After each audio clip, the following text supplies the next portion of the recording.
idealizada, né, foi pensada pelos professores das disciplinas de conservação e restauração de papel, a professora Maria Luísa, o professor Mauro, da disciplina de plástica, e eu. É uma transversalidade entre as disciplinas, um diálogo entre essas disciplinas de conservação e restauração de papel, e que é uma ação que já vem desde 2011, quando foi feita a primeira aula aberta no curso de conservação, que foi organizada pela professora Maria Luísa, trazendo, então, o Antônio Mirabile, que é um restaurador da área de papel. E eu gostaria de dizer, portanto, que estou feliz, né, desse momento, aqui por esse momento, e a Thaís podendo, assim, compartilhar conosco as suas experiências, enfim, e as suas pesquisas. Eu vou passar agora para o professor Mauro, falar aí, fazer a apresentação da Thaís, e aí depois, em seguida, a palestra, a aula aberta. Obrigada.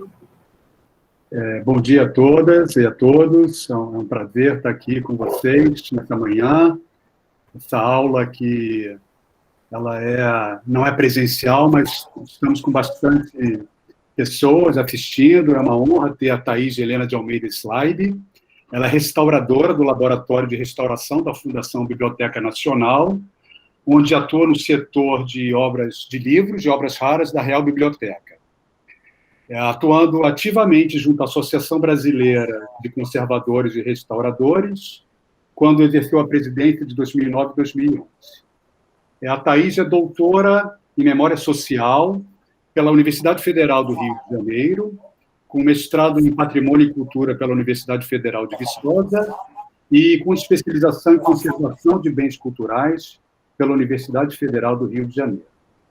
É um grande prazer tê-la conosco aqui, Thaís. Muito obrigado. Bom dia a todos. Posso pedir a palavra? Cadê? Sim? Bom dia a todos. Primeiro, eu gostaria de agradecer o convite da Ana Paula, né, que é coordenadora do curso de Conservação e Restauro da Universidade Federal do Rio. Agradecer a presença do meu amigo, colega de doutorado, o professor Mauro. É uma honra estar aqui falando para os alunos, para os colegas, né, sobre a minha experiência na área da conservação e restauração, que me levou, então, a essas pesquisas que eu vou apresentar uma parte delas aqui, né? E eu não sei se a Fernanda já pode colocar a imagem do slide. Sim, Thaís, Obrigada, querida. Bom, enquanto a Fernanda me ajuda aqui a colocar esse slide, eu vou falar um pouco, né, da motivação dessas minhas pesquisas, né? As obras que chegavam na Biblioteca Nacional, no Laboratório de Restauração da Biblioteca Nacional, muitas destas obras já tinham sofrido intervenções, né? Intervenções no suporte, intervenções nas encadernações, e aquilo me chamava a atenção, né, para entender quem é que poderia ter feito essas intervenções, né? Quem antes de nós, né, trabalhou nesse acervo, né? E foi pensando nisso, né, nesses restauradores, nesses encadernadores que vieram antes, né, desse grupo, dessa equipe que está lá no laboratório hoje, que eu comecei a pensar, né, na possibilidade, então, de fazer uma pesquisa, né, para levantar, né, a memória desses profissionais. Então, essa fala hoje, essa aula, né, vai dizer exatamente um pouco disso, né, da memória desses conservadores, restauradores e dos cientistas, né, que trabalharam na preservação do acervo da Biblioteca Nacional. E essa aula hoje eu vou fazer um recorte, né, de 1820 a 1980. Por favor, Fernanda, próximo.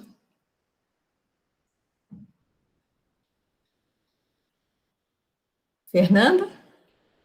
Você pode colocar o próximo slide, por favor? Não, é o anterior. Isso. Então, é isso. O tema dessa pesquisa está centrado na memória desses profissionais, e esse recorte que eu vou apresentar é da década de 1820, quando surge, então, o nosso primeiro encadernador, e a 1980, nessa década, quando se fecha o laboratório de restauração e começa o início de uma reestruturação do setor de preservação da casa. Próximo.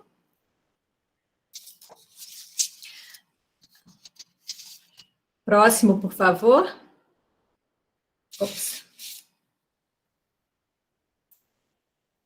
Fernanda, pode passar o próximo, por favor?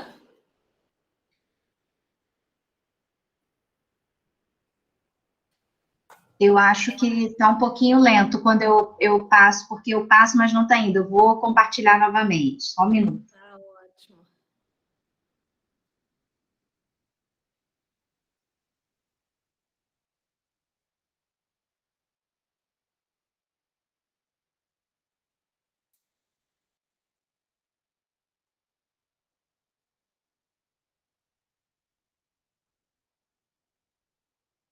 Vamos lá.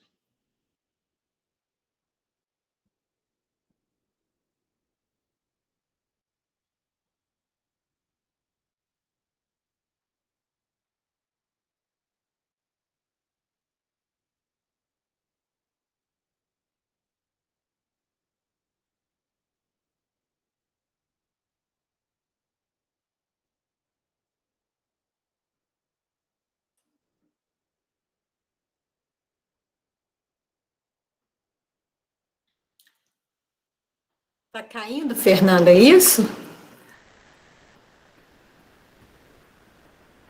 Deve ser a internet dela, professora. Tá chovendo, desculpa. Eu vou trocar a minha conexão, só um minuto. Ah.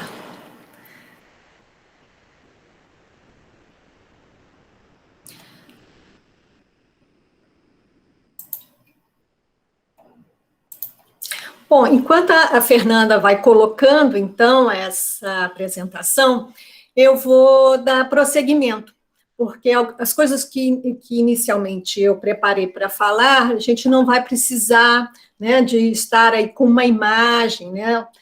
E eu gostaria de começar, então, a dizer que essa pesquisa começou com um documento que eu encontrei em 2015, né, que era um documento assinado por o Adalberto Barreto, sobre o desenvolvimento de uma divisão de bibliopatologia na Biblioteca Nacional, um documento de 1967. Isso me chamou muita atenção, porque eu nunca tinha ouvido falar em Adalberto Barreto, né, que assinava como chefe dessa divisão, e muito menos que a Biblioteca Nacional teria uma divisão de bibliopatologia. Por que essa ausência, né? Porque as histórias, né, a história das ações de preservação da Biblioteca Nacional, essa história estava ancorada em 3 marcos importantes, né, para a instituição. O primeiro marco era 1902, com a instalação da oficina de encadernação. Em 1948, com a criação do Laboratório de Restauração pelo professor Edson Mota, que é pai do professor Edson Mota Júnior, e a data de 1984, que foi o início da reorganização do Laboratório de Restauração e a capacitação dos funcionários na Europa. Então, esse documento encontrado, Adalberto dizia que era necessário desenvolver a divisão de bibliopatologia, ou seja, ela já existia nesse período. E a criação de um Instituto Tropical de Patologia do Livro, ou então um Instituto Nacional de Patologia do Livro, com sede no Rio de Janeiro. Deixa eu ver aqui. Fernanda, você consegue... tudo bem, pode ficar nesse slide mesmo. E aí, então, foi então que essa pesquisa iniciou com essa reelaboração dessas memórias, né, para buscar essas pessoas. Quem seria Adalberto Barreto e outros mais que poderiam ter trabalhado na Biblioteca Nacional. Os teóricos, né, que me auxiliaram nesse pensar essas questões foram os teóricos do patrimônio cultural, né, sobre preservação, para pensar o desenvolvimento da disciplina, restauração, as implicações, né, desse pensamento, das teorias nas ações de conservação e restauração na Biblioteca Nacional. E para entender um pouco dessa memória, eu fui buscar nos teóricos da memória social, né, para entender como é que essa memória operava, como é que ela acontecia, né, qual era o fenômeno. E alguns teóricos, então, trabalham com um fenômeno construído social individualmente, né, falando da memória que ela é seletiva, ela escolhe o que lembrar, né, e o que esquecer, que ela determina alianças e conflitos, né, outros teóricos dizendo que essa memória ela não é permanente, que ela está sujeita a reconstruções, e uma pensadora, uma teórica, Elizabeth Gelin, que fala sobre as pegadas, né, os rastros deixados nos arquivos, os arquivos particulares ou de instituições, né, públicas, e essas pegadas, esses saberes guardados, né, que sim seriam, é preciso evocar esses saberes e localizar em algum marco. E esse documento, eu trato ele como uma pegada, né, como esse documento guardado que precisou ser evocado e ser localizado dentro dessa pesquisa para que ele possa, então, entrar como uma memória reelaborada. Mais um, Fernanda, você consegue passar? Próximo.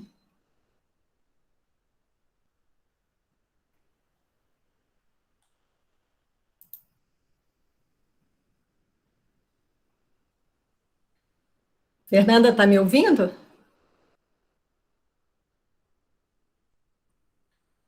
Fernanda, você não quer... Qual é a apresentação? É o Relação dos Bibliotecários ou é anterior? Não, é um slide que tem uma fragata, um navio. Tá. Isto. Bom, e esse acervo, né, que hoje fica sob a guarda da Biblioteca Nacional, que é exatamente o acervo que eu trabalho, que eu pesquiso, ele chega, né, ao Rio de Janeiro em 3 remessas, a princípio em 3 remessas, né? Uma no início de 1810, a segunda em 1811, a bordo desta fragata que está aí, acompanhada pelo Luiz Joaquim dos Santos Marrocos, que depois torna-se um arranjador, um bibliotecário dessa Real Biblioteca, e a terceira remessa, então, chega no final do ano de 1811, só para vocês terem uma ideia desse acervo, né, do que a gente está falando. Próximo, que é a fachada da Real Biblioteca, primeira morada da Biblioteca Nacional. Pode passar, Fernanda, por favor?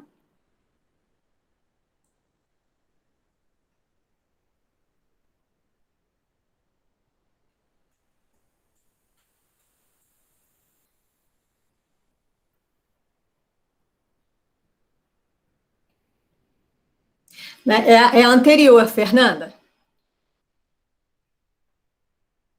Esta, então, esse prédio ainda existe, ele está na Rua do Carmo, ele foi a primeira morada da Real Biblioteca, e essa biblioteca, né, ficou com este nome até 1822, quando houve a mudança política, né, o Brasil se tornou um império, e a Biblioteca Nacional, então, a partir de 1822, recebe o nome de Biblioteca Imperial e Pública, e ela vai ficar neste prédio até 1858, quando ela faz a sua segunda mudança para a Rua da Lapa. Esse prédio é importante, porque é onde começam as ações de preservação do acervo. A próxima, Fernanda, que eram aquelas plantas baixas que você tinha passado.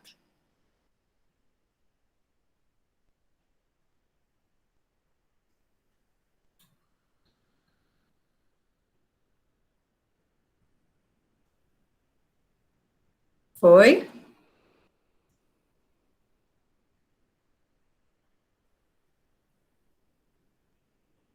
Quase. Aí, isso mesmo. Essa é a planta baixa desse edifício, era o térreo, e o andar superior, que eles chamavam de andar nobre ou o salão de leitura, onde ficava, então, o acervo propriamente dito, né? As coleções ficavam nesse andar superior. E no andar de baixo, era como se fosse um depósito, pelo que nós podemos observar nos relatórios dos chefes. Ela funcionava como um depósito da Biblioteca Nacional para outros documentos e outros livros que não faziam parte dessa coleção mais preciosa do acervo. E é exatamente aí, em 1822, que se instala a primeira oficina de encadernação. Nós não temos nos relatórios o local exato dessa oficina de encadernação, mas acreditamos que ela ficava nesse térreo, porque era um prédio do século XVIII e o piso era de madeira. Ela não suportaria o peso desse maquinário para a encadernação, né? Prensa, uma guilhotina. Então, a gente acredita que essa oficina estava instalada nesse primeiro andar, nesse térreo, até porque a gente tem um documento dizendo que eles tinham comprado grades para colocar nas janelas da oficina de encadernação. E o andar superior são portas, com aquele guarda-corpo, então não seria adequado colocar grades, né, nesse guarda-corpo. Então, a gente acredita, sim, que essa oficina funcionava nesse primeiro pavimento. Próximo.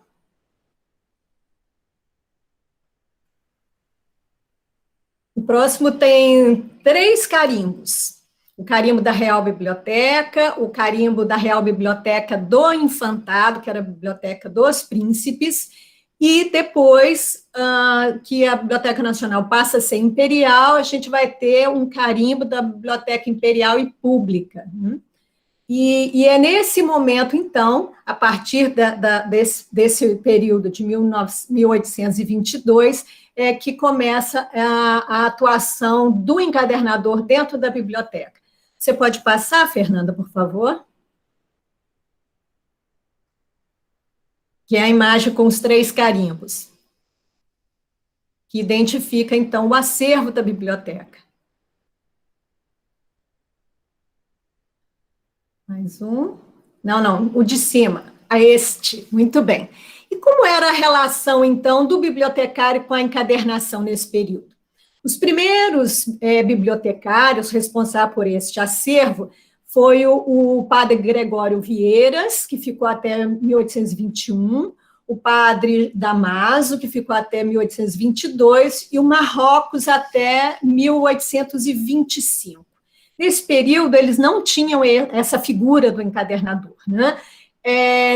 Tínhamos 10 serventes que trabalhavam na biblioteca, no cargo de resposteiro, varredor, encarregados e empregados, na verdade, com ordenado fixo ou por jornada, que eram responsáveis, esses servidores, esses empregados, pela limpeza dos livros e do edifício. Com a entrada do Frei Arrábida, a gente perdia a imagem.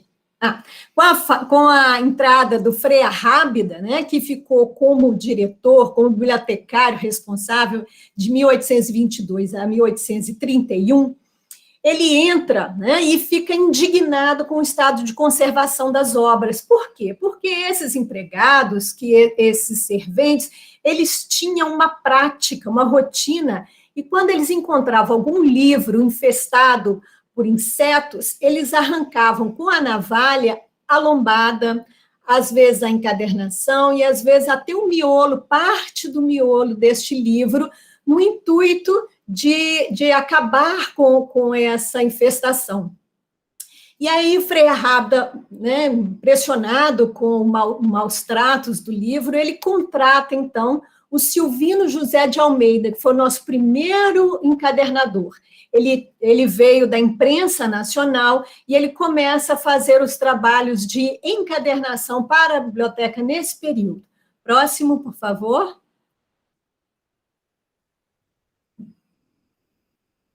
Fernanda? Você vai mostrar uns livros, 2 livros, isso mesmo. A encadernação padrão, então, que o Silvino desenvolvia na época era esta de capa com pergaminho, com papel marmorizado, e esse marrocã verde que eles usavam na lombada e nos cantos. Esse padrão ele foi até 1829. É possível observar isso pelas notas de compra, pelos livros de compra, que eles só compravam o marrocã verde. A partir de 1829, aí começam a entrar outras cores, o preto, o vermelho, o marrom, o azul, e essas foram as listas, né, foi o material que nós encontramos, né, que nas notas de compra, que esses encadernadores, eles usavam cartão, papelão, caderno de papel pintado de vários padrões, que era um papel marmorizado, o livro que eles chamavam de livro de ouro, que era, na verdade, um livro com folhas de ouro para dourar, ovos, que eles usavam a clara como mordente para dourar, a pele marrocã, a pele de carneiras inglesas, couro de bezerro, couro de pele fina para os rótulos, eles tinham caixas para guardar mapas e documentos, e nos equipamentos, eles tinham os ferros para dourar, tinham as facas, as prensas, eles tinham pedra mármore, maço, brunidor, raspadeira, espátulas. Isso tudo foi possível observar através dos livros de compra da Biblioteca Nacional. Próximo. É uma imagem de isto. Além desse padrão de Biblioteca Nacional, né, que era esse marmorizado e o couro na lombada e nos cantos, nós encontramos um documento onde um inventor francês encaminhou, em 1827, uma encadernação que ele chamava de relire mobile, que era, na verdade, uma encadernação móvel, muito parecido com o nosso fichário moderno. E esse inventor, ele escreveu uma carta para o bibliotecário, para o presidente, para o diretor da Biblioteca Nacional, dizendo que a intenção dele não era conseguir uma patente pelo invento. Ele queria colocar essa descoberta no domínio público, a fim de que o seu país, né, que no nosso país, a fim de que em seu país ela não seja um objeto de nenhum monopólio. Então, ele traz essa novidade em 1827 para a Biblioteca Nacional como uma possibilidade de encadernação. Caiu, Fernanda? Hoje na internet não está colaborando. Eu coloquei em PDF, eu vou compartilhar só um minuto. Ver se fica mais fácil, né?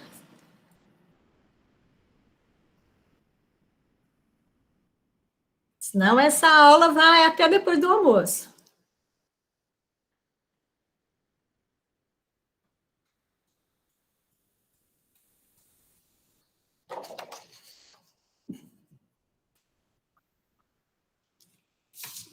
Eu queria aproveitar a interrupção para avisar que as pessoas podem ter anotações para depois da palestra a gente fazer algumas perguntas para a Thaís. Então, se vocês quiserem fazer algumas anotações durante a palestra, a aula dela, no final a gente vai ter um tempo para discutir, tá? Perdão, vocês conseguem ver a apresentação? Eu estou vendo. Vocês conseguem ver a apresentação? Sim, estou vendo. Professora, qual slide você gostaria? É o de baixo. O de Nós baixo. acabamos de ver esse de baixo, que era essa encadernação, que era uma opção para a Biblioteca Nacional. E o próximo. Só um minuto. Este. Que são alguns livros embaixo. Da Barra de... Não, depois desse. Para mim ainda está parado na encadernação móvel. É engraçado, porque para mim está na oficina de encadernação. E vocês conseguem acompanhar a oficina de... Eu estou baixando o PDF já vou abrir aqui. Acho que no PDF vai ficar mais leve a transmissão. Pode ser isso também, né, Fernanda? Pode ser que ele esteja muito pesado. Eu estou achando que é isso. Eu converti para PDF, está finalizando, porque aconteceu com a Carol o mesmo que estava acontecendo comigo. Eu passava, mas demorava para carregar. Exatamente. Ó, para mim tá oficina de encadernação, cargo do livreiro. Tá. Não, o meu tá parado aqui nessa encadernação móvel. Estranhíssimo. Estranhíssimo.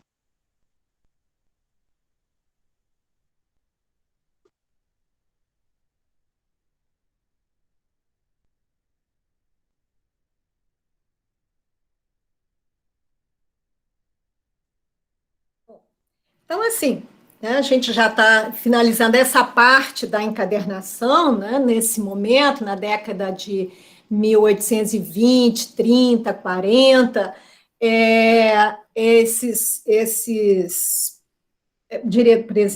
eu chamo de presidente, mas na verdade são bibliotecários, eram os diretores na época, eles se empenharam bastante, né, para poder montar esse espaço da oficina de encadernação. E, paralelo ao trabalho da oficina, nós vamos falar também do que eles faziam, né, no combate aos insetos, aos insetos bibliófagos. Bom, isso mesmo. Então, essa oficina de encadernação, interessante é que em 1824, a biblioteca, ela cria, né, esse cargo de encadernador na Biblioteca Nacional. Então, passa a ser um servidor oficial da biblioteca. E, neste período, nós tivemos o Silvino, nós tivemos o João Soares e nós tivemos o José Gomes da Silva Guimarães, até 1834. Foi o momento que um dos diretores da Biblioteca Nacional achou por bem fechar a oficina de encadernação. E, a partir, então, de 1834 até 1902, quando se instala a segunda oficina de encadernação, a Biblioteca Nacional trabalhou com 33 oficinas particulares, encadernando para a Biblioteca Nacional.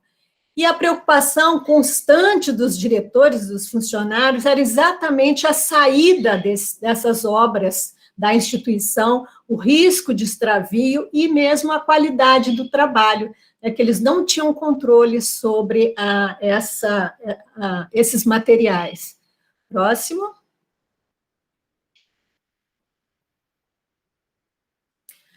Bom, e qual era a relação, então, além dessa parte da conservação, da encadernação, qual era a relação do bibliotecário com a conservação?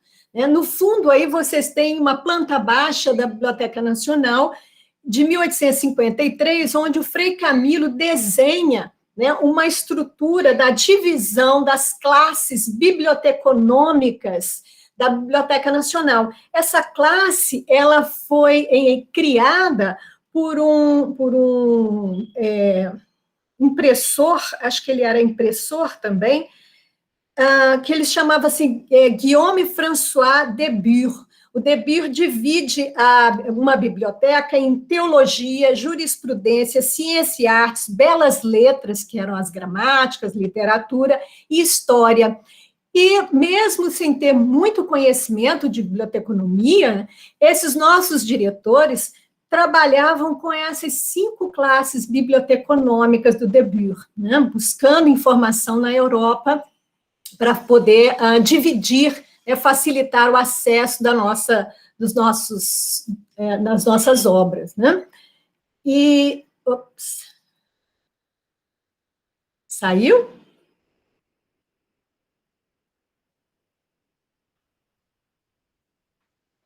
Caiu, Opa, vou colocar novamente, porque eu coloquei ele em modo paisagem agora.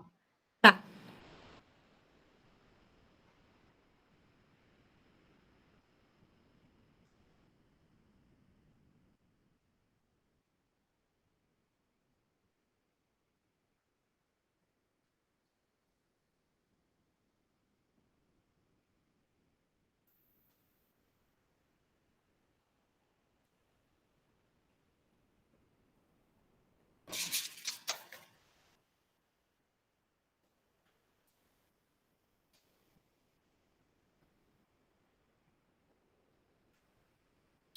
Essas tecnologias têm os seus problemas, né?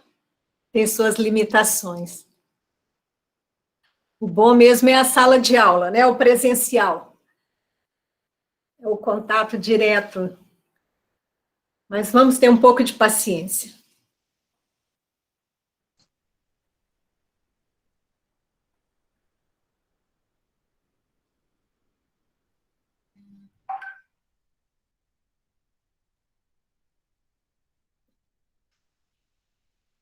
Enquanto isso, na tela está aparecendo.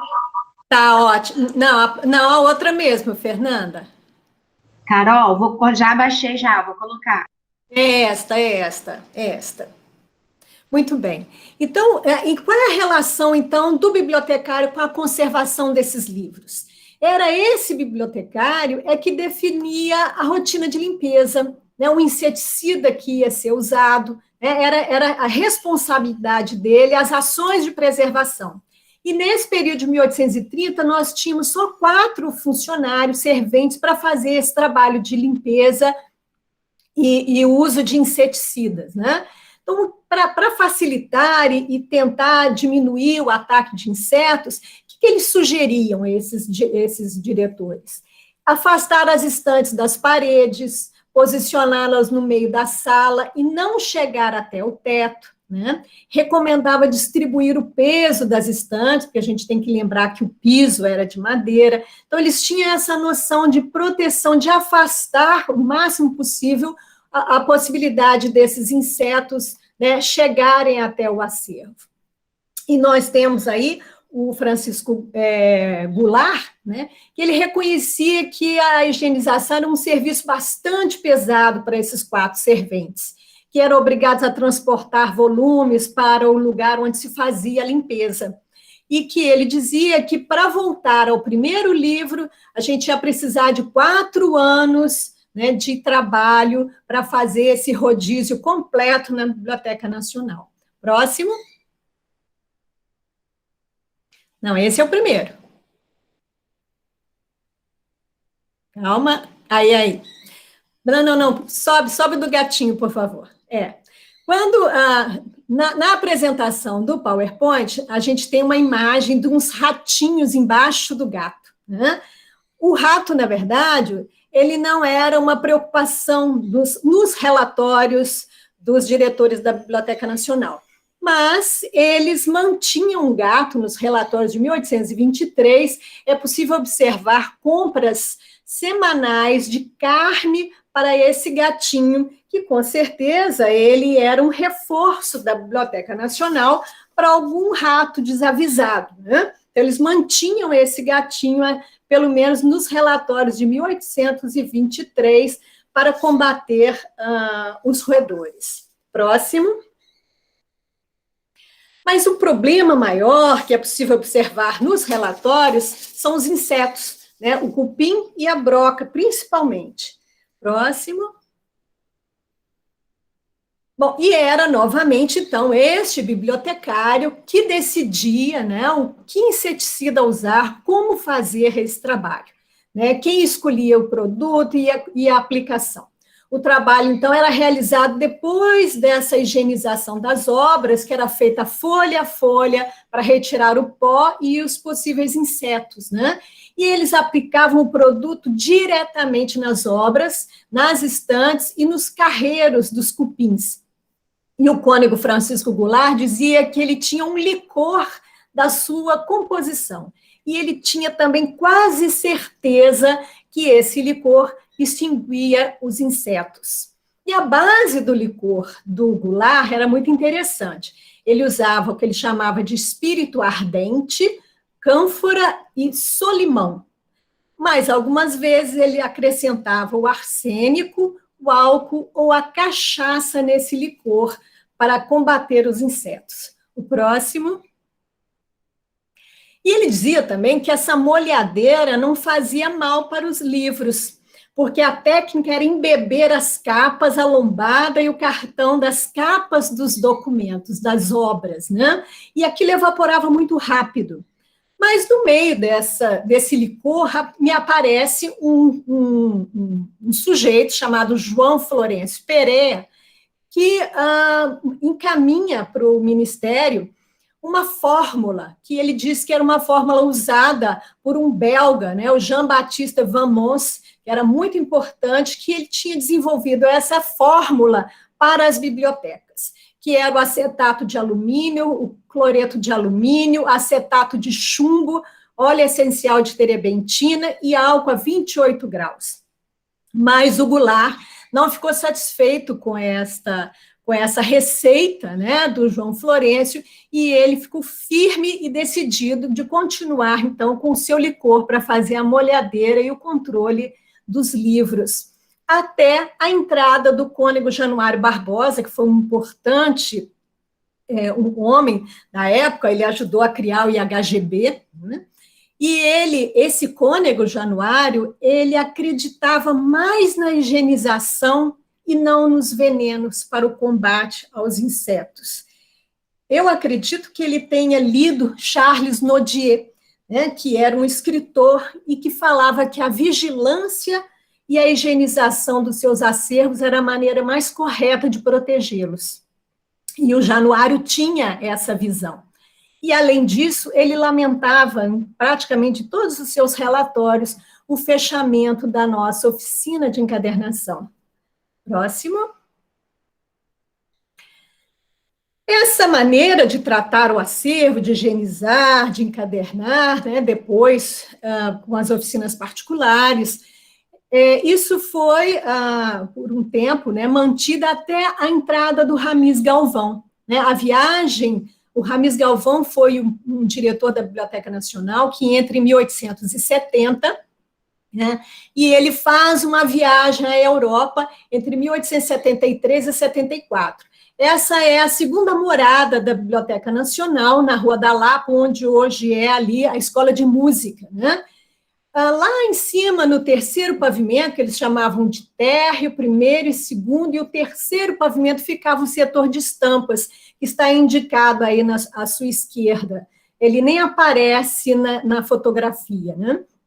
E esse setor de estampas tem um destaque, né, na história da restauração da biblioteca. E o Ramis Galvão, né, que foi para a Europa, lá ele teve a oportunidade de visitar o museu em Londres, ele foi às bibliotecas de Paris, de Viena, de Berlim, de Florença, de Roma, de Milão, de Bruxelas, de Haia e Lisboa. Ele queria, então, modernizar a Biblioteca Nacional. E foi ele, então, que deu esse caráter, né, de seção, de divisões, de responsáveis, de chefes de seção. Foi com a entrada do Ramis Galvão que a biblioteca, então, muda esse caráter, né, mais primário de ter só um diretor e vários serventes fazendo aquilo que o diretor mandava. O Ramis, então, coloca intelectuais para fazer esse trabalho de chefe de seção, de curadores das seções da biblioteca. E lá na Europa, o Ramis falou muito da sua preocupação com a preservação do acervo, a questão dos insetos bibliófagos. Ele lá, 50 anos depois, ele vê essa relire mobile, que é essa encadernação móvel, e ele traz essa ideia como se fosse uma novidade. A gente esqueceu que já tínhamos essa encadernação mobile desde 1827, né, esse fichário. E foi lá também que ele viu o ateliê de restauração no setor de gravuras da Biblioteca Nacional da França. Lá ele viu os mapas sendo entelados, ele viu os mobiliários, as mapotecas, e ele viu a figura do conservador. Mas é preciso estar atento que em 1873, 74, esse conservador, ele era o que hoje a gente entende como um chefe de seção. Ele era o responsável pelo acervo, pela administração desses livros. Ele era um intelectual que cuidava desses livros, mas administrativamente. E ele, então, trouxe essa ideia deste conservador do século XIX para a Biblioteca Nacional. E a biblioteca fica nesse prédio até 1910, quando ela muda para o atual prédio lá na Avenida Rio Branco. Próximo.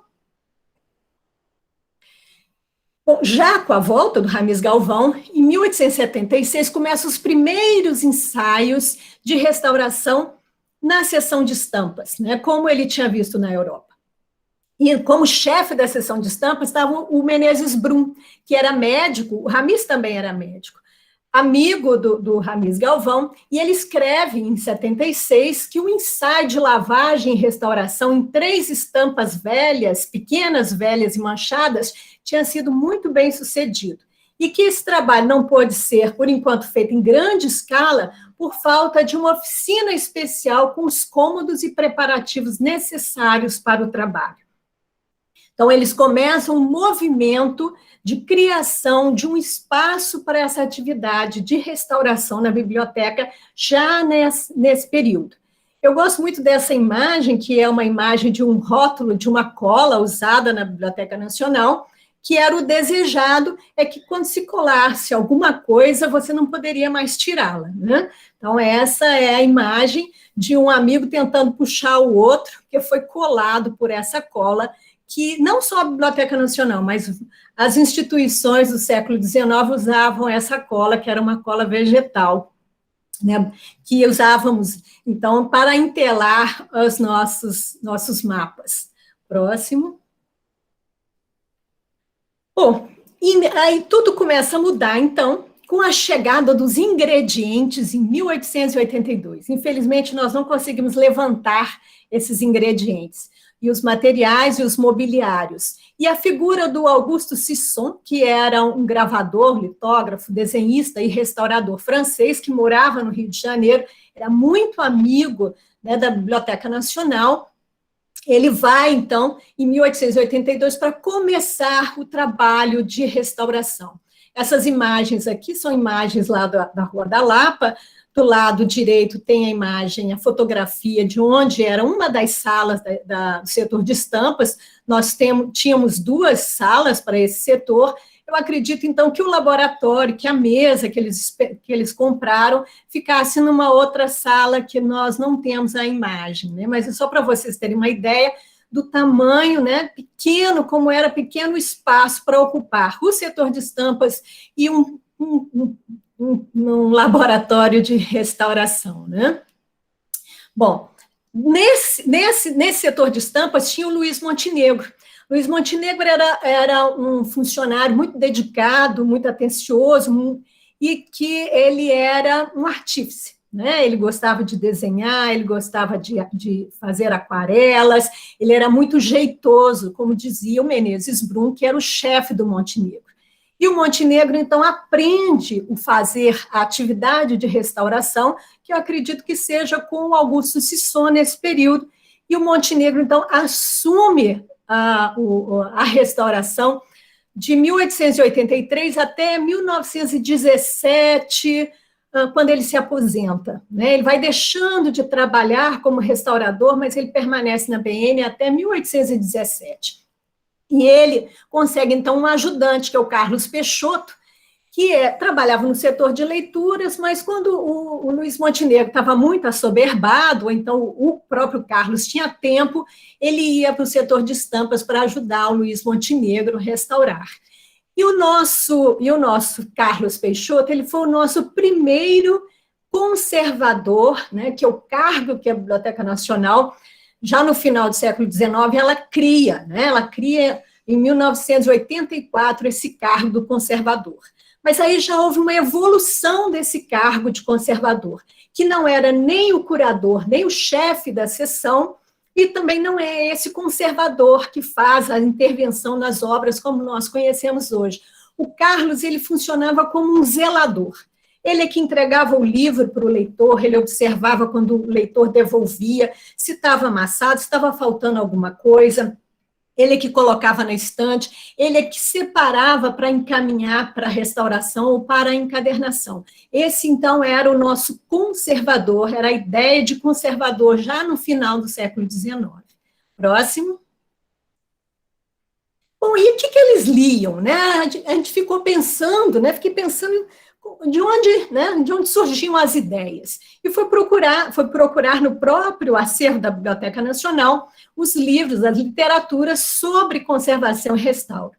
Então, eu encontrei esse livro do Bonnardot, de 1858, que é o mais antigo, né, que era um ensaio sobre a arte de restaurar estampas e livros, todo cheio de marcas de leitura, né, que eu acredito que esse livro seja do Sisson, mas isso é só uma hipótese. O livro do Manuel de Macedo, né, Restauração de Quadros e Gravuras, de 1885, e o Rouvière, de 1899, que é um grande bibliógrafo, e ele escreve, já nesse período, uma edição com 10 volumes, né, falando sobre conhecimentos necessários de um bibliógrafo, de um bibliófilo, na verdade, deveria ter, né? E nesse capítulo, nesse volume 8, ele dedica uma parte ao combate aos insetos bibliófagos. Próximo. Com essa virada, então, com essa mudança de século, né, a Biblioteca Nacional avança muito nesse período na área da preservação. Então, nós temos aqui, então, em 1902, a instalação da segunda oficina de encadernação, muito mais robusta, mais aparelhada, e nós chegamos a ter 25 encadernadores que assumiam várias atividades, porque eles também ajudavam a oficina de tipografia, que foi instalada um ano depois, né? E lá nós tínhamos um mestre encadernador, que era o Álvaro Meirelles, que coordenava essa equipe de encadernadores, que também entelavam mapas, faziam pequenos reparos, encadernavam, né? E esse Álvaro Meirelles, ele trabalhava em média com 16 empresas fornecedoras de materiais. Tinha papelaria, farmácia, as padarias com a farinha de trigo para cola, e as granjas, né? A Biblioteca Nacional comprava muitos ovos para tirar a clara, para fazer como mordente, para dourar os livros. Só que na década de 20 para 30, nós tivemos um diretor que começou a ter problemas com a oficina de encadernação, com os encadernadores, e ele, então, começa a diminuir os fornecedores da Biblioteca Nacional para justificar que os nossos encadernadores não trabalhavam, porque reduziu, então, o número de obras. Se você não tinha material para trabalhar, você não tinha como devolver as obras para os chefes de seção, então começou um mal-estar entre as chefias, a direção e os encadernadores. E o Mário Beric tanto fez que em 1931 ele consegue fechar essa grande oficina de encadernação. Vocês podem ver pela gravura do lado direito, que já é na sede nova, né, um espaço amplo, onde essa oficina ficou, né, até 1931, que ela nasce lá na Rua da Lapa, ainda modesta, né? E depois do fechamento da biblioteca, da oficina de encadernação, começam de novo as oficinas particulares, a falta de controle, né, a saída desses livros, dessas obras, né, o risco de extravio. Então, todo esse problema foi relatado pelos diretores e chefes de seção. Próximo. Esses são os nossos funcionários, tanto da oficina gráfica quanto da oficina de encadernação. A única imagem que nós conseguimos, né, eles foram ao jornal à noite pedir apoio ao jornal e apoio à sociedade para que a biblioteca, então, voltasse com as oficinas de encadernação e tipografia. Mas, infelizmente, eles não tiveram sucesso e eles foram redistribuídos pelo Brasil. Uns foram mandados para o Pará, outros para a Bahia, outros para o Sul, para poder realmente tirar esse grupo da Biblioteca Nacional. Próximo. Bom, junto, né, com toda essa movimentação da oficina de encadernação, com esse início do pensar a preservação, nós temos também grandes avanços nessa virada do século, né, final do 19 para o 20, do combate aos insetos bibliófagos. Foi o momento que os cientistas se debruçaram para poder trabalhar a questão do combate a esses insetos.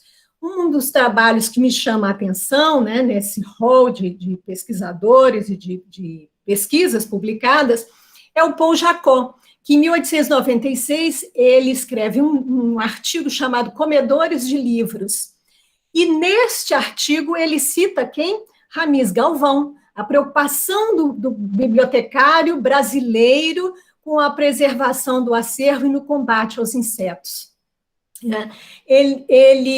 Interessante também essa página aqui, né, de um livro que é de 1899, que é do Eduardo Rouvière. Ele traz aqui uma traça, ele traz um fragmento escrito em português, dizendo que esse estrago teria sido causado pela traça. E nesse mesmo volume, falando sobre insetos, quem Rouvière fala sobre Ramis Galvão, a preocupação do brasileiro, do presidente da Biblioteca Nacional, em relação à preservação do seu acervo. Né? Então, você vê que essa viagem do Ramis Galvão, ela trouxe não só novidades para o Brasil, mas como ela também foi importante para os estudiosos europeus naquele período. E essa imagem desse fragmento, ela é muito curiosa, que em 1905, o médico Pedro Severiano de Magalhães, ele questiona no Jornal do Comércio esse pedaço desse fragmento, porque além disso não ser, né, um ataque de traças, ele estava de cabeça para baixo. E ele queria saber do Rouvière como é que ele conseguiu esse fragmento em língua portuguesa. Não sei como é que o Rouvière leu o Jornal do Comércio, mas o Rouvière responde ao Pedro de Magalhães, dizendo que quem deu a ele já tinha morrido e que ele queria, né, conversar mais com o Pedro Magalhães sobre, então, os ataques de insetos, né, nos acervos bibliográficos, né? E esse Pedro Severiano Ribeiro, ele entra para os anais da entomologia quando ele descobre um Anobium bibliotecarum, né, que ele deu este nome a uma nova broca que ele descobre aqui no Rio de Janeiro. Outra coisa interessante que acontece em 1912, no combate aos insetos, na Biblioteca Nacional, esse André Henninger era um estudioso, e ele, então, aproveita as ideias de uma estufa a calor, que já tinha se desenvolvida na Europa, e cria uma metodologia quando a Biblioteca Nacional compra uma estufa a calor. Então, a Biblioteca Nacional passa a usar uma estufa, acho que é a alemã, se não me engano, e com a metodologia desenvolvida, desenvolvida pelo Daniel Henninger, a pedido do Cícero Peregrino, que já nesse momento era o nosso diretor. Também importante, né, nesse combate aos insetos, tem o Arthur Scaroni, que era um conservador e foi diretor da Biblioteca Nacional do Uruguai. O Arthur Scaroni escreve um dos livros de referência nesse período, que era O Livro e os Seus Inimigos, e também traz uma menção sobre a importância da Biblioteca Nacional do Brasil e o trabalho do Cícero Peregrino no combate aos insetos. Então, você vê que a Biblioteca Nacional, ela não só, né, tinha entrada na Europa, como também ela tinha entrada na América Latina, né, como eles trocavam informações e correspondências. Próximo. Essa já é uma outra técnica que a Biblioteca Nacional tentou no combate aos insetos, que era o gás Clayton. Era um gás à base de enxofre que o médico Jaime Silvado, um sanitarista, ele usava. Ele era do Ministério da Saúde, ele usava para desinfectar os porões dos navios e os esgotos do Rio de Janeiro. Então, essa técnica foi tentada na Biblioteca Nacional, numa sala ainda na Rua da Lapa, né? Mas, felizmente, não deu certo. Né? Não deu certo, porque a ideia era tentar fazer essa fumigação em todo o acervo antes dele ir para a Avenida Rio Branco. E esse gás era extremamente tóxico, né? À base de enxofre, ácido, danoso para o papel. Então, a missão foi abortada numa primeira experiência, porque não surtiu muito efeito. Próximo. Essa conservação, então, na Biblioteca Nacional, né, ela consistia e consiste, né, ainda, né, da limpeza dos livros, do mobiliário, mas era muito comum bater nos livros, né, que era desde o século XIX, para cair, então, os insetos e os ovos dos insetos, né? E os nossos produtos que nós começamos, então, a utilizar no século XX, né? Eu listei aqui alguns produtos, de 1905 o gás Clayton, de 1911 a 30 a estufa a calor, de 1901 a 20 a lumen calcinada e naftalina no livro e na cola do livro, era muito comum isso. 1910 a 30 era o querosene, Rui Barbosa também usava, era uma coisa que se usava muito, né, para passar nos livros. Em 43, a gente tem a indicação dessa empresa, Bracida, mas não temos qual era o princípio ativo que essa empresa usava. Em 48, vai aparecer o sulfeto de tetracloreto de carbono com a estufa, que foi uma indicação, foi uma das primeiras indicações do Instituto Alfonso Galo, de Roma, né, na Itália, para a Biblioteca Nacional no controle aos insetos. Na década de 50 até 70, nós temos o DDT, né, que foi muito utilizado, e o BHC, também muito utilizado em todos os arquivos no Brasil. Não era só a Biblioteca Nacional que utilizou o BHC e o DDT, não, era uma prática muito comum nos arquivos e bibliotecas do Brasil. E entre 1970 e 1990, a gente tem a Vapona. A Vapona foi usada por indicação da Universidade Federal Rural do Rio de Janeiro. Os pesquisadores desenvolveram uma técnica, uma metodologia, e a Biblioteca Nacional passou a usar essa Vapona até 1990. E de lá para cá, nós não usamos mais produtos químicos nos nossos livros para o combate aos insetos. A gente tem um controle integrado de praga, com limpeza, com rotinas. Quando o livro, a gente encontra um livro infestado, ele é retirado do acervo, ele é colocado em quarentena, ele passa por higienização, ele passa por uma observação, né, até poder voltar, então, para o acervo. Próximo. Bom, outra mudança radical na Biblioteca Nacional, no pensar a conservação e a restauração, começa com Borba de Moraes.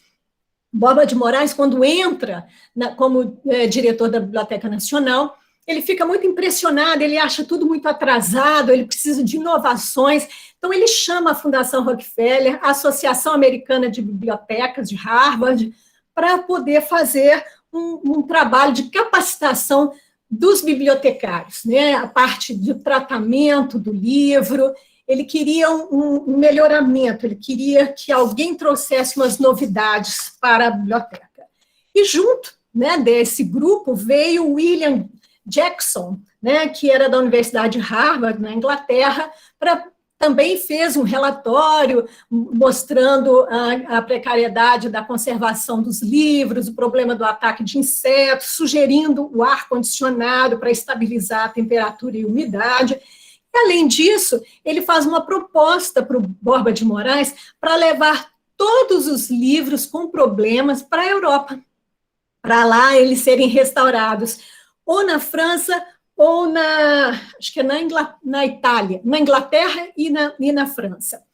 Claro que o Borba de Moraes não aceitou essa proposta, mas ficou pensando, então, na possibilidade de se criar um laboratório de restauração para fazer esses trabalhos aqui no Brasil.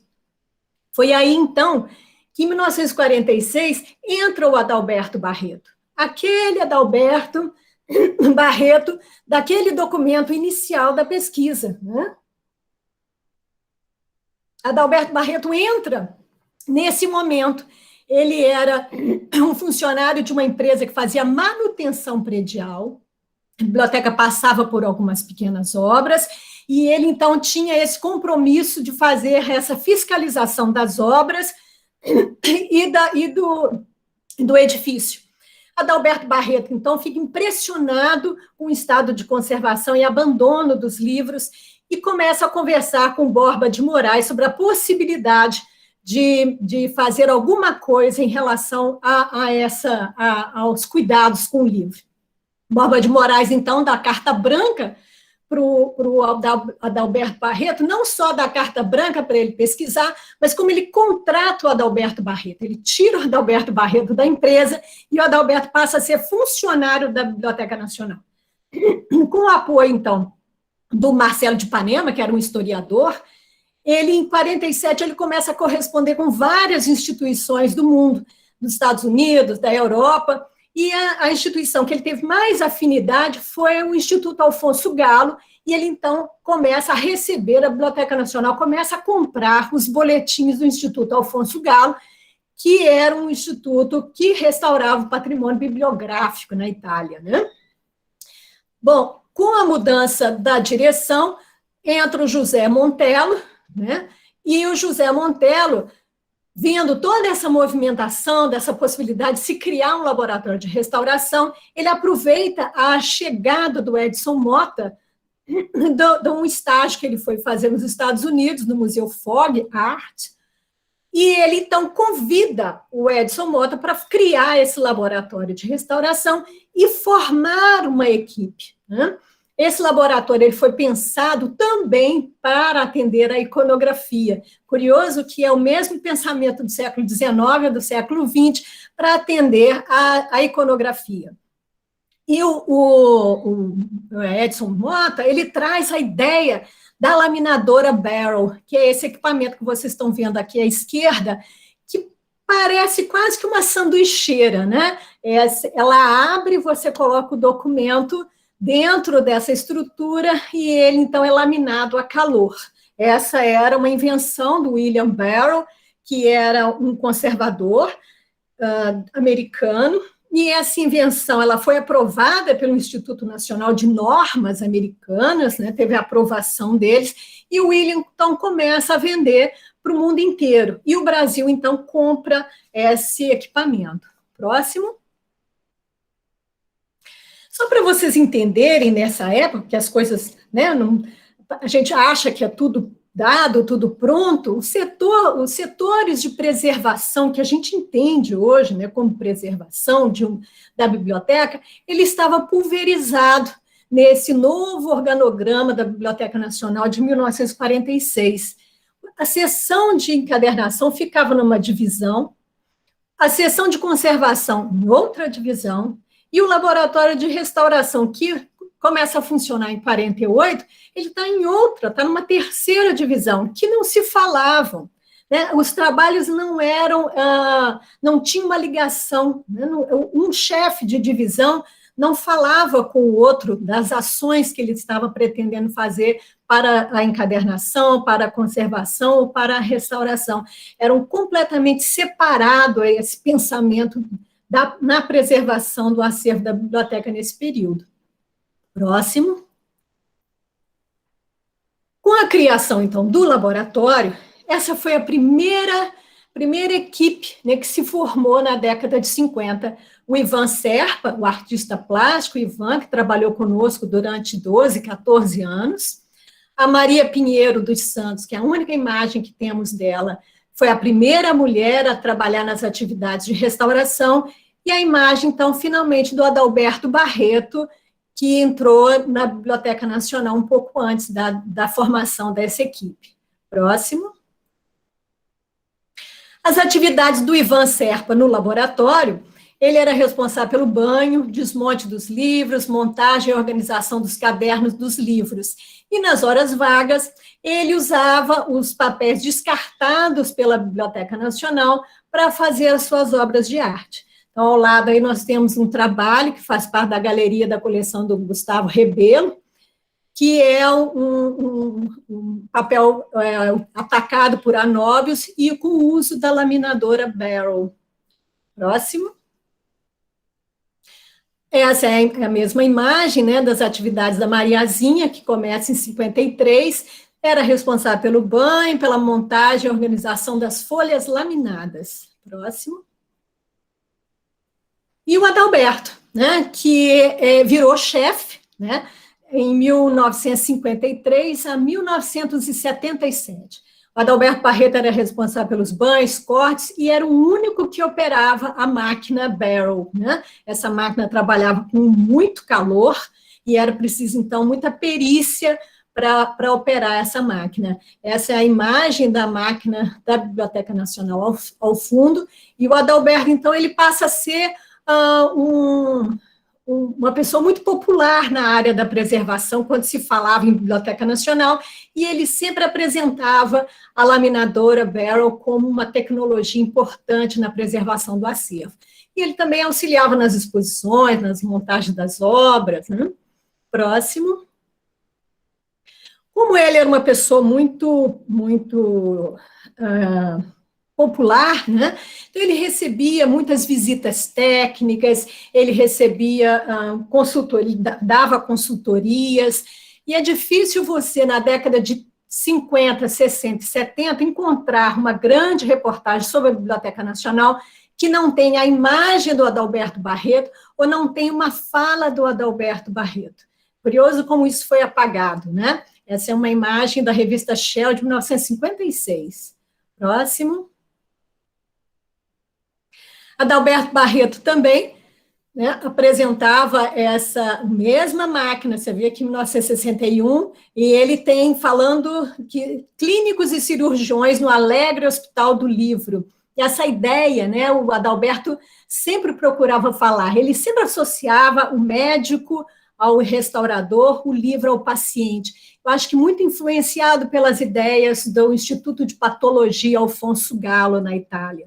Então, ele trazia essa ideia de que o livro era realmente um paciente, né, com várias patologias que eram precisas ser sanadas. Próximo. E o Adalberto Barreto, ele ministrou muitos cursos, né, entre 1963 e 73, 10 anos, ele era muito solicitado, né? O próprio curso de biblioteconomia da Biblioteca Nacional, ele deu cursos de conservação e restauro, Universidade de Santa Úrsula, Arquivo Nacional, ele deu cursos em Montevidéu, no Museu Histórico Nacional, na Fundação Getúlio Vargas, na PUC, então ele era muito solicitado, ele era muito popular nessa época para falar e ensinar conservação e restauro. Próximo. E ele também tinha essa noção da necessidade de uma visão mais integrada, né, dessa área de preservação.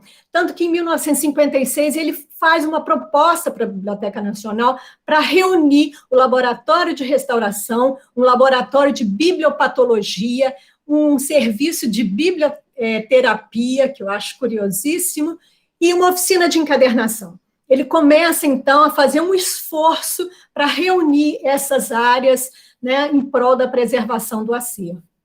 E ele consegue, em 1960, então, criar a divisão de bibliopatologia, a mesma divisão que, em 67, ele pede para o desenvolvimento, para a melhoria dessa divisão de bibliopatologia, influenciado por esse Instituto de Patologia Alfonso Gallo, e que a Biblioteca Nacional compra os boletins de 47 até 1989. Próximo. Ele se considerava, né, ele dizia que ele era um autodidata, ele não tinha dúvida, né, sobre isso. Mas ele era muito curioso, muito inteligente, e ele gostava, né, de pesquisa, e ele pesquisou fungos, e ele relata dessas entrevistas, que uns técnicos ingleses ficaram muito interessados numa metodologia que ele tinha desenvolvido sobre o timol para combater os fungos, e esses técnicos levaram essa metodologia para a Inglaterra. E vocês percebam que ele, né, tem sempre um gestual de cientista, um jaleco branco, um microscópio, ao fundo, aqui à direita, tem um dissecador, ele pegando o fragmento com uma pinça. Então, ele tinha todo esse imaginário, né, do médico com o seu paciente. Próximo. Mas aí estamos chegando já ao final dessa saga, né, dessa memória desses restauradores. Tudo começa a mudar, então, para o Adalberto Barreto na década de 70. com a entrada da diretora Janice Montemor. A Janice também impressionada com o descaso dos armazéns, dos livros, ela procura, então, fazer convênios, e ela faz um primeiro convênio com o Instituto de Biologia e Bioquímica da Universidade Federal Rural do Rio de Janeiro. Foi exatamente, né, através das pesquisas do professor Charles Hobbs que eles apresentaram um projeto, né, para a conservação do material bibliográfico da BN, que era um estudo químico e bioquímico dos agentes patogênicos dos documentos bibliográficos e a análise desses defensivos. E foram esses professores, o Charles, o Cicinato, o Celso Contardo, que indicaram, então, a vapona como um dos inseticidas para combater os insetos. Para além desse convênio com a universidade, a Janice conseguiu um convênio com a Unesco, 4 bolsas de capacitação no Instituto Alfonso Galo. E, além dessas 4 bolsas, ela conseguiu uma visita técnica de uma conservadora restauradora, Maria de Franco Lille, que veio à Biblioteca Nacional. Ela ficou 15 dias na biblioteca, fez visitas a outras instituições, e, ao final, ela, então, faz um relatório desqualificando o trabalho do restaurador do laboratório de restauração. E esse relatório teve um impacto muito forte na vida do Adalberto Barreto e do laboratório de restauração. Com esse relatório, né, desqualificando o Adalberto, a Janice, então, não manda ninguém do laboratório de restauração para a Itália para fazer um curso, né, para se capacitar no Instituto Alfonso Galo. Ele escolhe 2 bibliotecárias, que é a Gilda Lefreve, que depois vai ser conservadora, restauradora e professora da UF, né, e a Celi Pereira, que era também uma bibliotecária, que foram as 2 indicadas para fazer essa capacitação em 1975. Elas não tinham, a Celi me disse numa entrevista que elas não tinham conhecimento nenhum de restauração naquela época. Então, que elas leram o livro do Edson Mota e da Maria Luísa Salgado para poder se preparar um pouco para chegar no Instituto, né, com um pouquinho de conhecimento da área de conservação e restauro. Próximo. Bom, então, isolado, né, institucionalmente, porque nesse período, então, ele foi proibido de dar entrevistas nos jornais, ele foi proibido de dar cursos, né, a partir de 1974, ele não foi escolhido, né, para ir à Itália, nem ele, nem a equipe que ele formou no laboratório de restauração. Então, em 1977, o Adalberto se aposenta e deixa o laboratório de restauração. Próximo. Para substituir o Adalberto, então, fica a Gilda Lefreve, que assume e cria um novo projeto. Nós achamos esse desenho da Gilda, mostrando os caminhos percorridos pelo restaurador e pela obra, né, dentro do laboratório. Ela faz todo um processo, né, uma rotina de trabalho para esse novo laboratório. Só que a Gilda, ela se aposenta em 1982, e o laboratório, então, encerra suas atividades. Quando a Gilda se aposenta, já não temos mais uma equipe, né, para manter o laboratório de restauração, e a biblioteca, então, fica sem o seu laboratório. Próximo. E essas coisas começam a mudar em 1984, quando a Celi Pereira, né, que foi uma das agraciadas com a bolsa, ela já aposentada, ela recebe um convite para gerenciar o Centro de Pesquisa e Treinamento em Papel, que eles estavam pensando em estruturar, que era responsável, então, pelo laboratório de restauração, pela oficina de encadernação, ligados a uma coordenadoria, né, já tinha um pensamento de coordenadoria. E esse documento ao lado, aqui do lado esquerdo, é a folha de rosto de um documento, de um trabalho que a Celi, ela apresenta no encontro internacional na República Dominicana, que é um projeto para a área de preservação da Biblioteca Nacional. Então, esse projeto da CELI de 87, que foi o início da preservação integrada que nós temos hoje na Biblioteca Nacional. Próximo. Para concluir, né, para fechar essas ideias, né, esse tempo, né, do fazer e pensar a preservação do acervo, nós conseguimos identificar esses profissionais, conseguimos entender, né, a mudança de postura do artífice para o profissional reparador e mestre artesão, e o surgimento desse técnico restaurador envolvido com essa área científica. A viagem de Ramiz Galvão, ela foi decisiva, né, para essas mudanças de pensar a preservação na casa. Próximo. Nós percebemos ali umas influências americanas na década de 50 e as ideias do Instituto Alfonso Galo entre 60 e 70, né, de pensar como pensar essa estrutura de laboratório. E vimos também, né, esse intercâmbio, né, essas visitas, as publicações técnicas, a troca de informações entre instituições ao longo dessas décadas.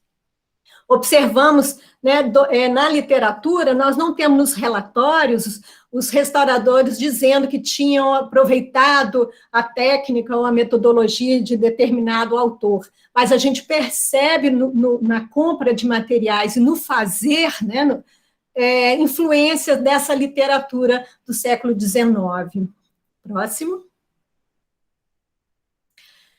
E o que a gente tira, né, para finalizar essa conclusão, que foi nessa reelaboração das memórias desses profissionais da preservação, que evidenciamos, né, do século XIX e o XX, que foi justamente nas lacunas encontradas entre as datas consagradas da memória institucional que esses profissionais mais se empenharam em projetar a instituição.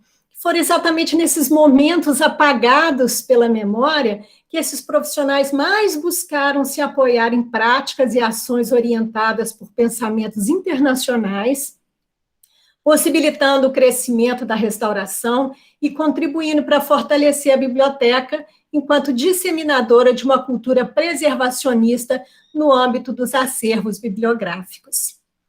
Próximo. Toda essa pesquisa, né, ela está na minha tese de doutorado, defendida em 2019, lá vocês vão encontrar todas as referências bibliográficas pesquisadas, todas as fontes primárias, muitos documentos, né, no Arquivo Nacional e no setor de manuscritos da Biblioteca Nacional, e nesse artigo que saiu agora no final de 2020, na revista eletrônica da Associação Brasileira do Distrito Federal, e que é uma edição especial sobre preservação, que conta, então, essas primeiras ações de 1820 até 1850, que resume, né, essa apresentação de hoje. Próximo. E, no mais, muito obrigada, né, por vocês resistirem, né, aos problemas técnicos e por vocês permanecerem conosco. E foi realmente, assim, um prazer, né? Eu gostaria de agradecer já mais uma vez a possibilidade de estar aqui hoje. Eu queria agradecer a presença aqui de Thaís e abrir, nesse momento aqui da nossa aula aberta, algumas perguntas que podem ser escritas no nosso chat. Queria, antes de mais nada, agradecer a participação da Fernanda Minhaque, da professora Ana Paula Corrêa de Carvalho, da professora Maria Luísa Soares, nossa querida Cuca, tá? Integrante do nosso laboratório de papel aqui da universidade. Eu gostaria de fazer algumas observações, enquanto vocês, os discentes, os estudantes, podem articular algumas questões para a nossa colega, a Thaís, observar a importância do livro, né, desse objeto que a Thaís traz nessa pesquisa, e o desdobramento, né, que esse objeto, esse artefato, nos coloca em aprender, ele nos ensina, ele nos comunica, ele nos compartilha através de um tempo, de uma temporalidade anacrônica, né? A gente pode pensar essa grande biblioteca que a Thaís traz no seu objeto de estudo como são sucessões de camadas, são livros de diversos tempos, temporalidades, com origens diferentes, provenientes de lugares diferentes, que criam esse grande patrimônio nacional. Então, o trabalho da Thaís é de uma importância muito grande para a nossa cultura, né? E ele também traz diversas pistas, como a Thaís coloca, são rastros de possíveis estudos, quando ela coloca na sua análise não só dos elementos que constituem o nosso objeto em questão, que é a nossa biblioteca, formada pelo livro, que é formado por uma capa, que é formada por um papel, pelas tintas, pelas colas, e esse desdobramento que ela faz também com a sucessão da memória dos funcionários, da memória dos protagonistas que passaram pela biblioteca, junto com a memória do próprio objeto. Então, a gente pode pensar essa memória como uma memória que é uma relação entre o objeto e as pessoas, e ela é passível de ser transformada. Então, é muito interessante essa relação entre o objeto, o livro, o papel, a biblioteca em si, e as pessoas que trabalharam efetivamente na constituição dessa biblioteca e nesse percurso temporal. Né? Eu vou ver aqui algumas perguntas, né? A Juliane está perguntando aqui, o funcionamento da Biblioteca Nacional na Lapa foi por quanto tempo? Eu gostaria até de complementar essa pergunta, saber também quando é que foi a transferência da biblioteca para a atual sede, tá? Bom, a Biblioteca Nacional, nessa segunda morada, né, ela fica de 1858, quando o governo compra esse edifício, esse prédio, até 1910, quando termina a construção da Biblioteca Nacional, a nova biblioteca que fica ali na Avenida Rio Branco. Então, a construção dessa biblioteca que está na Rio Branco, ela vai de 1905 até 1910. Então, a Biblioteca Nacional, ainda na Rua da Lapa, teve aí alguns anos para se preparar para essa mudança. Essa mudança foi feita em carroça de burro, né, levando caixas e mais caixas, ali da Rua da Lapa até a Avenida Rio Branco. Assim que foi feita essa transferência.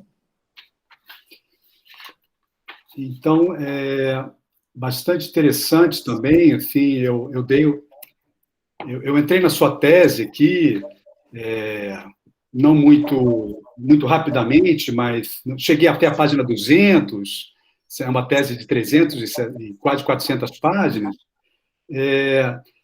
Gostaria de observar novamente que o trabalho da Thaís, ela abre, né, enormes possibilidades de pesquisas, né?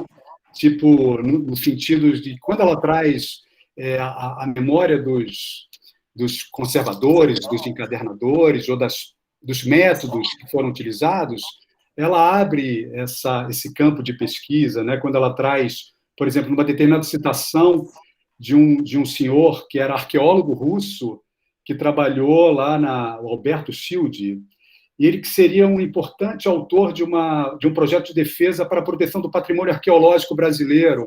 Quer dizer, uma citação dentro da tese que abre toda uma outra possibilidade de pesquisa. Quem foi esse cara que trabalhou lá e que teve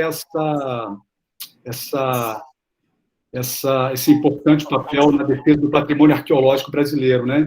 O próprio Ivan Serpa, né, que é um artista bastante importante, né? Eu pessoalmente não sabia do trajeto dele na Biblioteca Nacional, e é também bastante interessante ver as obras que estão descritas na tese, que é a utilização do papel corroído pelas brocas, pelas traças, etc., e ele cria objetos artísticos, trabalhos com esse suporte, né? Eu vou aqui perguntar aqui, o Irineu Correia está agradecendo a sua aula magna, A identificação do espaço em que a Biblioteca Nacional funcionou é uma pesquisa acurada e importante. A reflexão sobre o apagamento da memória é mais do que uma pesquisa material histórica. É uma reflexão política e filosófica fundamental. Foi uma satisfação ouvi-la. Então, esse é o agradecimento do Irineu Correia. Obrigada, Irineu. A nossa coordenação também está manifestando, que eu vou ver. Parabéns pela pesquisa e pela palestra. A história e a trajetória da conservação e da restauração no Brasil ainda é pouco pesquisada. Qual a importância de se conhecer essas histórias, das técnicas, dos processos e das relações sociais? Então, acho que é uma pergunta aqui, qual seria a importância de se conhecer essas histórias, das técnicas, dos processos, das relações sociais? É uma provocação para você, Thaís. Muito bem. Qual a importância dessa história? A importância de se conhecer, né, o que se faz hoje, né, quem somos, né, nós conservadores e restauradores, de onde vem essa disciplina, né, como ela se desenvolveu, quais os percursos que essas pessoas e essas técnicas que foram desenvolvidas ao longo dessas décadas, né? Quais as dificuldades que elas encontraram, o quanto nós avançamos, o quanto nós acertamos e o quanto nós erramos, né? Nas escolhas que fizemos. Eu acho que esse conhecimento ele nos permite avançar como pesquisadores, avançar como profissionais da conservação e restauração. Porque sem você conhecer esses processos, né, conhecer essas investigações, você empobrece o seu trabalho. Né? Eu citando aqui, né, a tal da encadernação móvel, ela já era uma realidade na Biblioteca Nacional em 1827, quando o próprio Ramires Galvão traz aquilo como uma outra, né, como se fosse uma novidade, 50 anos depois. Então, quer dizer, a gente não aproveitou o conhecimento que já tínhamos adquirido na década de 20, né? Precisamos reconstruir aquela metodologia, reconstruir aquele modo de encadernar, e aquela encadernação, ela ainda está no setor de iconografia, né, como um exemplo que o Ramires Galvão trouxe. E, na verdade, esse conhecimento se perdeu. Então, assim, estou dando esse pequeno exemplo para você ver o quanto é importante resgatarmos, né, reelaborarmos essas histórias, essas memórias, para que a gente avance, né, a cada vez mais, para que a gente não precise, né, perder nosso tempo e energia em coisas que já tinham sido dadas para nós. E é assim que a ciência avança, através do conhecimento, do legado de outros historiadores e pesquisadores. Eu acho que é a importância para a gente avançar, né, Mauro? Thaís, a Juliane Ribeiro, ela está perguntando se você poderia dizer mais sobre como é o funcionamento dos setores de conservação, encadernação e restauração na biblioteca hoje. Claro que você não vai ter muito tempo, mas só para estar querendo saber. É que, na verdade, é uma pena, né, a Biblioteca Nacional, no meio dessa pandemia, né, estar fechada, porque a gente sempre recebe os alunos da área de conservação e restauro, da biblioteconomia, e é sempre um prazer poder caminhar com eles pela biblioteca e mostrar, né, onde funciona e como funcionam esses setores. O setor de conservação hoje, ele é responsável também, junto com essa conservação, é a encadernação, uma encadernação eu diria mais comercial, se posso dizer, né, essa palavra, né? É uma encadernação mais simples, que cuida mais da parte de encadernação de obras, de periódicos, para reunir esses periódicos, e a parte da conservação, ela cuida exatamente desses pequenos reparos, de pequenas intervenções, e na recuperação de encadernações, né? Ela faz a parte de reestruturação de lombada, né, de ajuste de capas, de folhas de guarda, esse trabalho mesmo da conservação, que é num outro lugar, que é o Centro de Conservação e Encadernação. Em frente, né, é a porta do Laboratório de Restauração, e é para lá que as obras que precisam ser restauradas, elas são encaminhadas, né, há uma discussão entre o curador, o chefe do setor, né, que precisa que essas obras sejam restauradas,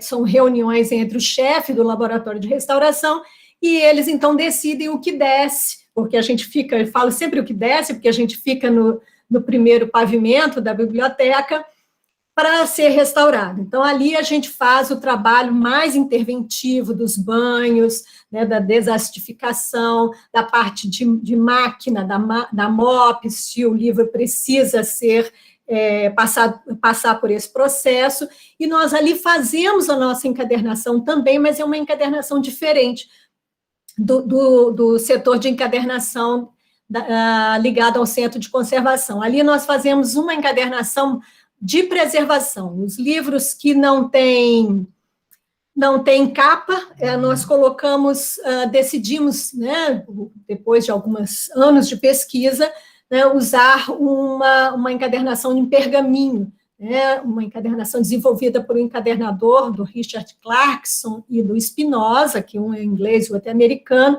que é essa encadernação com pergaminho, que é uma encadernação de preservação. E quando o livro ele tem a sua encadernação original, nós restauramos essa encadernação. Então, é mais ou menos, né, rapidamente, as atividades dessas áreas, né, dentro da biblioteca. Muito interessante. A questão com relação a esse pergaminho que você falou, ele é um tecido, ele é uma pele de um animal. Isso. E esse tecido, ele vem da onde? Ele é brasileiro ou ele vem de fora? Esse pergaminho que nós utilizamos no Brasil, ele é feito, esse que compramos hoje na Biblioteca Nacional, ele é feito em São Paulo. Ele é feito por esqueci o nome ele é um japonês, descendência japonesa, e ele é que prepara as peles, são todas peles de cabra. Nós trabalhamos com peles de cabra. Existem pergaminhos com pele de ovelha, né, de outros animais, mas basicamente, seu Orlando, de São Paulo, ele trabalha com a pele de cabra. E existe também no Espírito Santo um curtume que também faz pergaminhos e, inclusive, exporta pergaminho para talas nos Estados Unidos. Também todos com pele de cabra. É esse material que a gente utiliza. Interessante. A Carolina Cormac, ela está fazendo uma colocação. Antigamente, o maior desafio da conservação eram os insetos. Qual é o maior desafio agora? Eu acho que o maior desafio agora são os desafios políticos, né? Eu acho que nós já atingimos um conhecimento para estabilizar os nossos acervos, os nossos técnicos hoje têm formação acadêmica, né? Hoje nós temos universidades formando essas pessoas, então nós temos conhecimentos técnicos, nós avançamos nesse conhecimento, e eu acho que o maior desafio hoje para o acervo é o desafio político, né? De conservar, de valorizar, de mostrar a importância a todo tempo, né, da preservação desse acervo. Eu acho que esse é o maior desafio da área de preservação hoje no Brasil. Então, a gente tem não só o dever, né, assim, seria um dever de zelar por esse patrimônio, né, e lutar por esse patrimônio, né, politicamente, porque ele é um patrimônio de todos, né? Essa biblioteca, ela é de suma importância. Então, essa mobilização é fundamental, né, para que isso ocorra, que a sociedade, né, tem essa postura, né, de zelo para com sua memória, né? A Maíra Medeiros, ela gostaria de saber, Thaís, se você tem alguma informação sobre a produção deste material derivado de animais para o trabalho de restauração, sobre da indústria alimentícia e a opinião particular dela sobre o tema de sustentabilidade de materiais e restauração. Não sei se você conseguiu entender a pergunta. Eu vou tentar, Maíra. Se eu tenho alguma informação sobre a produção desse material, derivados de animais, assim, o pergaminho que utilizamos lá, ele tem o mesmo, ele começa, né, o tratamento dele como o couro, né? Os dois, tanto aquele que vai virar couro e aquele que vai virar pergaminho, eles passam por processos de banho com soda cáustica para tirar a gordura, tirar o pelo, e o pergaminho, então, ele para, depois desses processos de limpeza, ele é esticado, a pele é esticada e ele para nesse processo. O couro, ele já segue para a indústria, onde ele vai sofrer alguns processos, né, com taninos, com outros produtos químicos. Agora, em relação à preservação, eu não saberia te dizer se existe algum grande impacto na produção de pergaminho, né, diferente de um grande impacto de uma indústria têxtil, de uma indústria mesmo de papel. Eu acho que, em termos de escala, talvez a de pergaminho seja um impacto menor, porque a produção é muito menor, né, do que a produção de papel, de tecido e de produtos de limpeza e produtos químicos. E sobre a sustentabilidade de materiais e restauração, eu não saberia te responder em relação a essa sustentabilidade. Eu acho que não entendi exatamente o que você quer dizer. Se o Mauro pudesse me ajudar, eu não sei se você também... O que eu entendi foi que, provavelmente, em todas as nossas atividades na contemporaneidade, nós utilizamos uma vasta gama de materiais que, muitas vezes, não sabemos como o descarte das sobras, né, os processos que são envolvidos na produção das substâncias. Então, há uma deficiência, até na coleta do lixo, né, das cidades, né, na reciclagem dos materiais. Então, eu acho que é uma preocupação da Mayra com relação a essa sustentabilidade das substâncias, dos elementos utilizados nos processos da conservação e restauração. A Carolina Cormac, ela dá uma sugestão, quer dizer, seria uma pergunta, a gente não poderia usar um material de origem vegetal, né? Então, ela faz essa colocação, a gente poderia, né, eventualmente, utilizar, né, respondendo a ela, né, um material de origem vegetal, como papel feito de algodão, de boa qualidade, um papel japonês, um papel feito de bananeira. É claro que a gente caminha para esse... Não sei o que a Thaís... assim, respondendo ainda um pouquinho a Maíra, naquilo que você falou, Mauro, em termos de descarte na Biblioteca Nacional, quando nós usamos, né, uma quantidade muito grande de produtos químicos, nós temos um contato com uma empresa que faz o descarte desses produtos para nós. Nós não jogamos isso na rede, né, de esgoto. E em relação aos materiais, por exemplo, bisturi, agulhas, vidros, também nós temos uma caixa de coleta, esse material também não é descartado em lixo comum. A gente tem essa preocupação, né, com o descarte desses produtos, né? Só para você ter uma ideia, essa laminadora Barrel, a cada folho que nós removemos, né, porque essa Barrel ela foi muito importante na década de 50 até 70, mas depois ela começou a trazer muitos problemas de acidez para o papel, né? O papel ficou rígido, escurecido, cheio de ataques de fungos.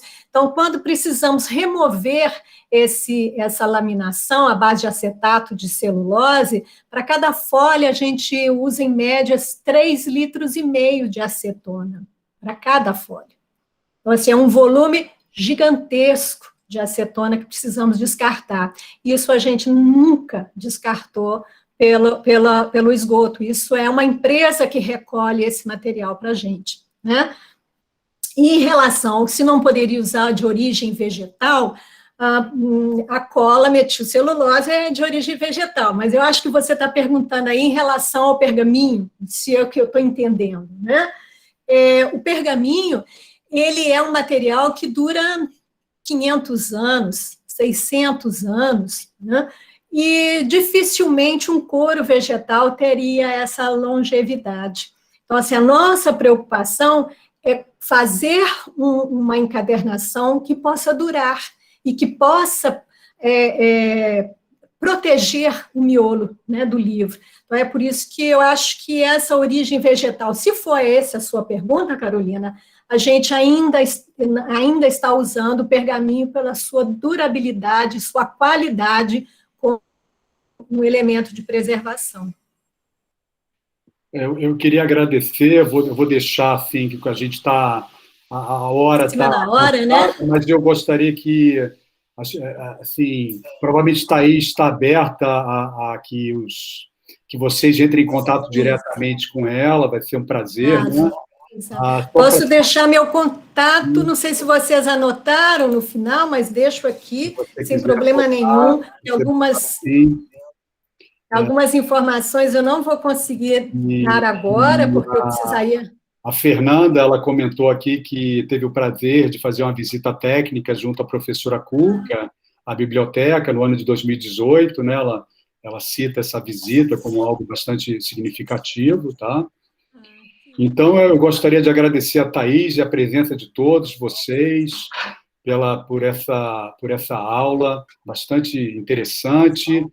E a tese de Thaís está disponível também, né? Acho que é uma tese que vale a pena ser consultada e provavelmente terá um desdobramento. A tese dela traz bastante pistas e rastros para pesquisas. Muito obrigado, Thaís, por sua participação aqui com a gente. Mauro, eu gostaria de, mais uma vez, agradecer, né, e agradecer a Ana Paula, a você, a Fernanda, né, que nos possibilitou essa apresentação, porque eu confesso que tive dificuldade, né, para colocar essa imagem, né, para circular, e dizer que é uma alegria, né, poder estar aqui falando do nosso trabalho, da nossa pesquisa, aquilo que a gente se dedica, né, e essa tese, ela está virando livro, e a gente espera poder lançá-la ainda este ano. Ela já está em final de revisão, e assim que ficar pronto, assim que a gente puder anunciar, eu quero convidar todos vocês para esse lançamento, que para a gente é um grande orgulho, né? Poder falar do nosso trabalho, dos nossos profissionais. E é isso, só tenho que agradecer a vocês, aos alunos, aos colegas que estão aqui, e que foi uma manhã muito agradável. Muito obrigada a todos. Eu queria só dar uma parte, queria convidá-la novamente para a gente tentar, daqui a uns meses, que você retorne, trazendo uma parte mais específica da sua tese, a gente elaboraria uma outra aula, então já partiria desde já um novo convite para você retornar até aqui. E, eventualmente, a gente ir até a biblioteca também, virtualmente. Sim, com certeza. Muito obrigada, Mauro. Parabéns. Já aceito o convite. Parabéns pelo livro. Estamos esperando o lançamento ansiosos. E ele virá. Ótimo. Parabéns. Muito obrigado. Obrigada a todos. Obrigada.